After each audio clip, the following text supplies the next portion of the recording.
Welcome to Selling Secrets, the show about action movies and spy films. Our mission is to look at the movies we love and go behind the scenes of what makes a successful action film. Each episode, we'll take a deep dive into the filmmaking process, the marketing of Hollywood, and more. Do you know what it takes to make a Hollywood blockbuster successful? Let's find out together on Selling Secrets. Welcome to episode 5 of Selling Secrets. I'm your host, Josh Gay. This week we'll be looking at the long-awaited James Bond 007 film, No Time to Die. After several delays caused by the COVID-19 pandemic, the 25th James Bond film is finally here in Australian cinemas, and boy, what a ride it's been. In this episode of Selling Secrets, we're going to have a look at the marketing of No Time to Die, the delays and how that affected the campaigns, and at the end we're also going to do a short review where I give my thoughts on the film.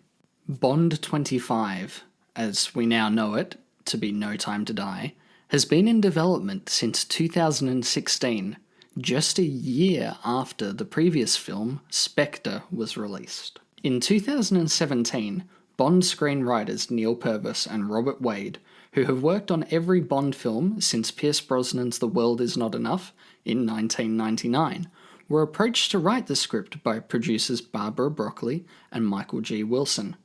Fast forward a year to 2018, where Danny Boyle was brought on to direct the film, and John Hodge was to pen a second draft of the screenplay based on a new idea that Boyle had come up with. However, only a short few months later, both Boyle and Hodge left in August of 2018 due to creative differences. From there, the producers had to find a new director, and American Cary Joji Fukunaga was brought on board to direct, and became the first American to direct an Eon Productions official James Bond film. Fukunaga joined both Purvis and Wade to rewrite the film, and Phoebe Waller-Bridge was also brought on board to polish up the script and add new elements of dialogue to the film.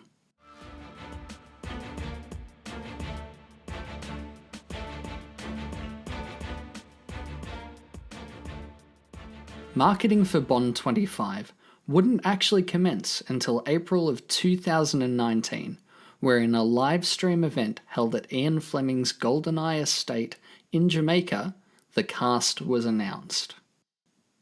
In the 20-minute long livestream event on YouTube, the cast, producers, and director all spoke about what to expect from the film and how excited they all were to begin filming on Bond 25. It was, though, a bit of an odd event, because other than the cast and the director, not much was actually announced. We didn't have a title for the film. There was no trailer, obviously because they hadn't actually started filming. So what was the purpose of this event? Really, it was just to hype up the fact that they had started production. Overall, for the general fan, it was a pretty underwhelming experience, marred by technical difficulties and the overall lack of information. Many Bond fans were left slightly disappointed by the livestream event. But that was okay, because fans only had to wait 2 months, when on the 25th of June 2019, the James Bond 007 account released the first look at filming on set in Jamaica, with a short 1-minute-long clip showing behind-the-scenes shots of Daniel Craig, Lashana Lynch, and director Cary Joji Fukunaga in Jamaica filming the movie. From there, dribs and drabs of content were released, until 2 months later again, in August of 2019, the official title of Bond 25 was announced as No Time to Die. In a short 30-second title reveal, playing the James Bond theme, Daniel Craig walks across screen on a black and white background, which then pulls out to show the title. This was a highly effective way to build up even more hype for an already highly anticipated movie. Then the marketing went relatively quiet until December of 2019, when the trailer for the film was released. And oh my god, what a trailer it was. It delivered the action, the story beats, the intrigue, the mystery. It introduced the villain. It gave Bond fans everything they could possibly want. And after the less than exciting previous film with Spectre, it was a pure shot of adrenaline, and it got audiences incredibly excited to see No Time to Die come out of the theatres in April of 2020. But the world had other plans for James Bond. As you're all aware, this little thing called the COVID-19 pandemic came along and shook up the entire world. And in March of 2020, merely a month before the film was scheduled to be released, shock news from the James Bond 007 Twitter account, No Time to Die, was to be postponed until November of 2020. And then it was delayed once again until the 2nd of April 2021.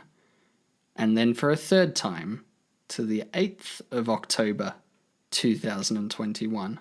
And for poor Australians like me, another bloody delay. The 12th of November 2021. No Time to Die was scheduled now to be released 6 years to the day that Spectre was released in Australia.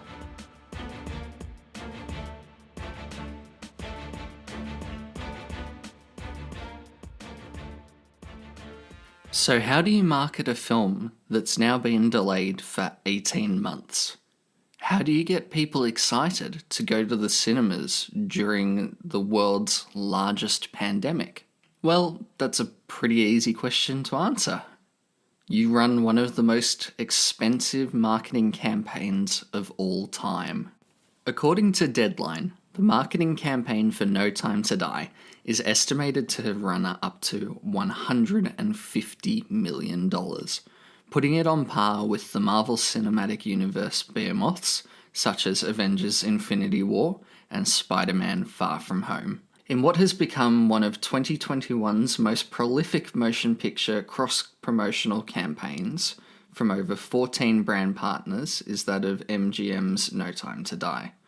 While it's not a record promo campaign for a Bond film, that of course belongs to Skyfall, it has a larger marketing budget than some of Marvel's largest films of recent memory, including Spider-Man Homecoming, which had a marketing budget of $140 million, and Guardians of the Galaxy Volume 2 at $80 million. So let's have a look at some of the brand partnerships that form part of No Time to Die's marketing campaign.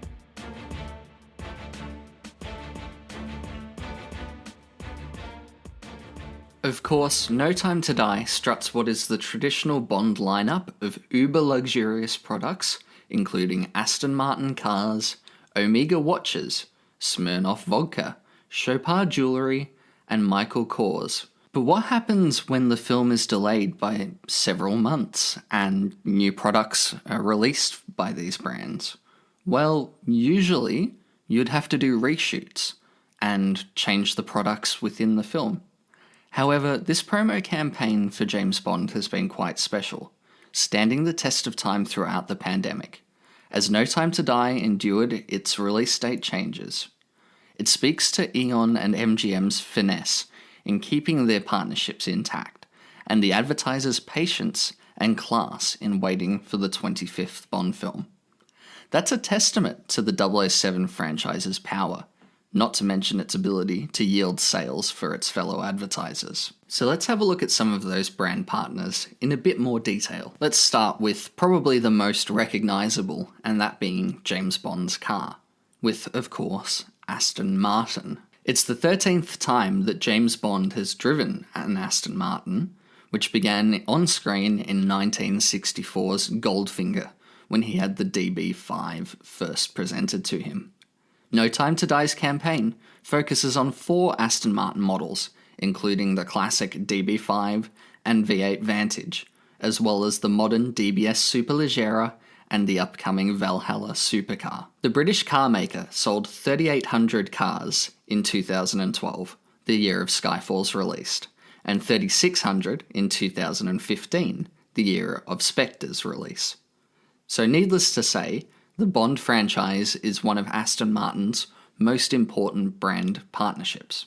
And with Australian car sales dropping to almost 50% due to the COVID-19 pandemic, being the biggest fall recorded in almost 30 years of tracking the sales in Australia, the COVID-19 pandemic had rattled Australian consumer confidence, and social movement restrictions kept people indoors. So for Aston Martin, and the other automotive brands seen in No Time to Die, such as Jaguar and Land Rover, this was an incredibly important brand partnership for them, because it put them at front and centre in the minds of the consumer. So let's talk about those other automotive brands.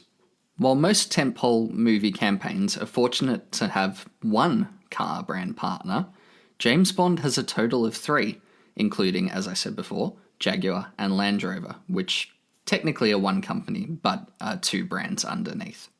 This isn't uncommon for a Bond film, however, in which automakers such as Ford, with Die Another Day, shelled out $35 million to replace BMW as James Bond's official automotive supplier. Interestingly, however, the Jaguars are most predominantly driven by the villains in the film.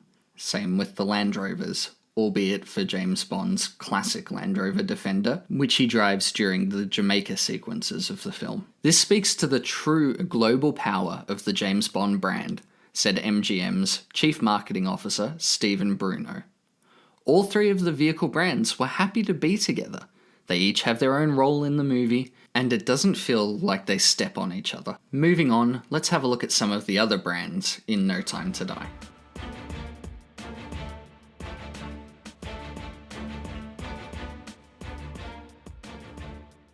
Other legacy brand partners include Bollinger Champagne, who are selling a special cuvée in a limited edition 007 gift pack. Coca-Cola, which has continued the partnership with 007. Coke Zero, or as it's now known, Coca-Cola Zero Sugar, was launched in 2008 with Quantum of Solace, and then again partnered with Skyfall in 2012. The soft drink continues with an enhanced in-cinema activation across both Europe and Australia, providing things such as branded bottles and branded cinema cups. When talking about drinks, obviously we can't look past James Bond's signature cocktail, the Martini, shaken, not stirred, with brand Smirnoff touting its number 21, celebrating being the original vodka used to make James Bond's Martini in his feature debut, Dr. No. Their slogan this time around for No Time to Die was "There's a spy in everyone." And beer brand Heineken, which is also featured in the film, produced a limited edition James Bond bottle for the release of the film.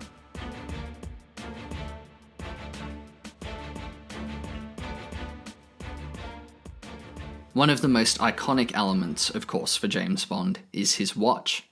Luxury timepiece maker Omega celebrated 25 years of the watch's time with James Bond, working with Daniel Craig, Naomi Harris, and Lashana Lynch as key ambassadors for their brand across TV, print, boutique windows in 32 Omega locations and signage at 196 retail locations. The Omega spot on YouTube has clocked over 29 million views, which is substantially more than the brand's other marketing campaigns on their channel currently. Omega's parent company Swatch also had a campaign which focused on the launch of their special edition watch, inspired and worn by Ben Whishaw's Q. Staying with the luxury brands, Chopard served up a limited edition high-end jewellery set worn by actress Ana de Armas while she played the character Paloma in the film. They also produced a limited edition 7,000 and 007 pieces of their 007 Golden Hearts fine jewellery. This was accompanied by a special photo shoot with Ana de Armas, shot by the legendary photographer Greg Williams.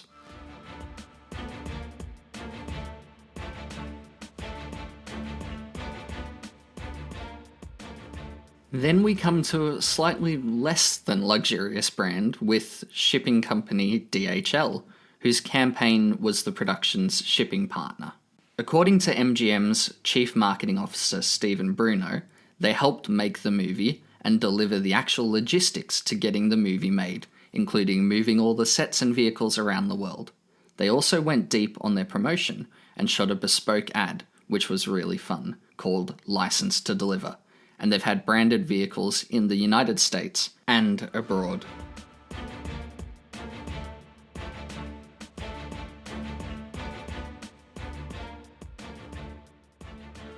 Now, when a film is delayed by such an extent as No Time to Die, usually what happens with brand partnerships is that you have to do reshoots to include the new products for each of your brand partners. However, in the case with mobile phone maker Nokia, instead of going back and doing expensive reshoots, what they did instead was a testament to modern technology and CGI. They actually replaced the outdated and redundant phones in the films, not by shooting new physical models, but with CGI. And when watching the film, even on a big screen in, say, IMAX, you can't notice this, which is just phenomenal to say the least.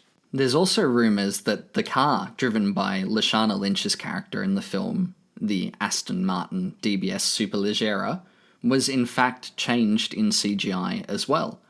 Aston Martin went to the producers and requested the change from the Aston Martin Valhalla because the car A wasn't ready for sale yet at the time of the film's release, and B doesn't have as much of a mass market appeal as what the DBS did. So instead of going back and doing reshoots, which would have been expensive to get both Daniel Craig and Lashana Lynch out, they too, like Nokia, just changed it with CGI. And I challenge you, when watching No Time to Die, see if you can notice the CGI that changed the Valhalla into a DBS Superleggera. I guarantee you won't be able to.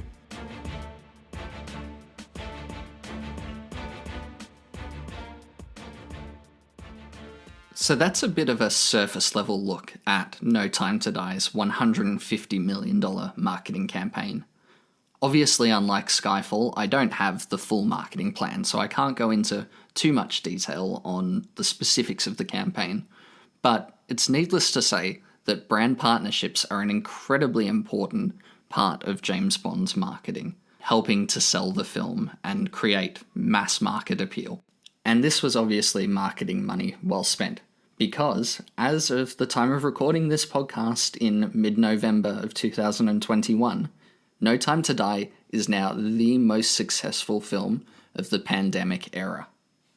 Upon its opening in the US, it grossed over $55,225,000 from 4,407 theatres, and has currently grossed in the US alone $151,598,855, with a worldwide total box office gross of $709,617,855.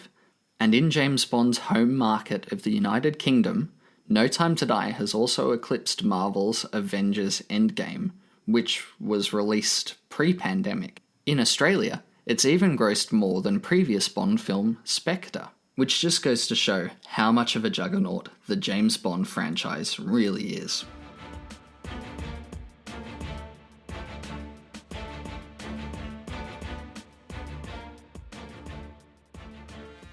So after finally seeing No Time to Die, was it worth the wait? Did I enjoy the film? Well, long story short, yeah, I really, really enjoyed the film. It's an incredible piece of cinema, not only as a James Bond film, but as an action and spy genre film in general. Its story is emotional, thrilling, mysterious, and it elevates the Bond franchise from just being your traditional blockbuster to an incredibly well-crafted character study of who James Bond as a man is, not just as a spy. The cinematography by director of photography Lena Sandgren is a clear highlight for me. Compared to Spectre, which was muddy in looks and whilst technically was well shot, No Time to Die is an incredibly vivid and beautiful film with unique camera angles and breathtaking vistas all captured, especially in the IMAX sequences of the film. It reminds me of the James Bond films of old. Its cinematography and the way it captures locations makes you want to visit those places and gives the movie a real travelogue feel. In terms of the music, Hans Zimmer has absolutely knocked the score out of the park. I wasn't a huge fan of Thomas Newman's work in both Skyfall and Spectre, which both felt sort of just plodding in terms of their musical scores. Hans Zimmer has elevated the music in No Time to Die, with big bombastic moments, as well as soft, quieter moments during the more emotional sequences of the film. This is by far probably Daniel Craig's best acting performance in the role. In Casino Royale, he became James Bond, and throughout each of his films from there on, it was very much like him still becoming James Bond and finding who the character was. In No Time to Die, it feels like he really inhabits the man James Bond, and we see him emote a lot more than in previous films where he had a much more stoic and hard approach to the character. In terms of the story as a whole, it's an incredibly powerful piece of filmmaking, and it draws heavily on Ian Fleming's You Only Live Twice novel, in which James Bond is past his prime. It also draws heavily on the one-time George Lazenby Bond film, On Her Majesty's Secret Service, and it really pulls at the nostalgia and the heartstrings from that film, which is again a very emotional Bond story, where he gets married and his wife is murdered by the film's villain, Blofeld. Overall, I absolutely loved No Time to Die. Its action sequences during the Norway and Matera scenes are thrilling and pulse-pounding. They're not boring and dull like in Spectre. There's a real kinetic energy to everything that's happening on screen, and it all culminates into the big crescendo that is the finale. And I don't want to give too much away, but the film ends on a bit of a downer for some people, and I can understand why some people may not like the way the film ended, but for me, I think it's a perfect way to round out Daniel Craig's tenure as the character of James Bond. As of the time recording this podcast, I've now seen No Time to Die in cinemas 3 times. First at the midnight screening, then at a multiplex cinema, and then the 3rd time at IMAX. And I've loved every minute of each film. Obviously, the first time was a bit of a sucker punch and a real shock as to what happens in the actual story. And then seeing it a second and a third time allowed me to enjoy those moments a lot more and enjoy the action because I knew what was coming in the story that little bit more. Where No Time to Die will place for me in the overall 25 James Bond films, I'm not quite sure yet. I haven't figured that out. But in terms of Daniel Craig's 5-film tenure, I'd say it probably sits at number 2 for me. It doesn't quite hit the highs of Casino Royale, but in terms of action and story, I think it's definitely a bit stronger than, say, Skyfall, which was at my number 2. And whilst I love Roger Deakins' cinematography, I think No Time to Die just edges out Skyfall that little bit more for me. So I'd put it, at number 2 in Daniel Craig's overall 5-film arc. So the big question, is No Time to Die worth the wait? Absolutely. It's a quintessential James Bond film, and I loved every minute of it. I'll probably end up seeing it at least one more time in cinemas, and I can't wait to get it on Blu-ray and watch some of the special features and the behind the scenes in a bit more detail as well.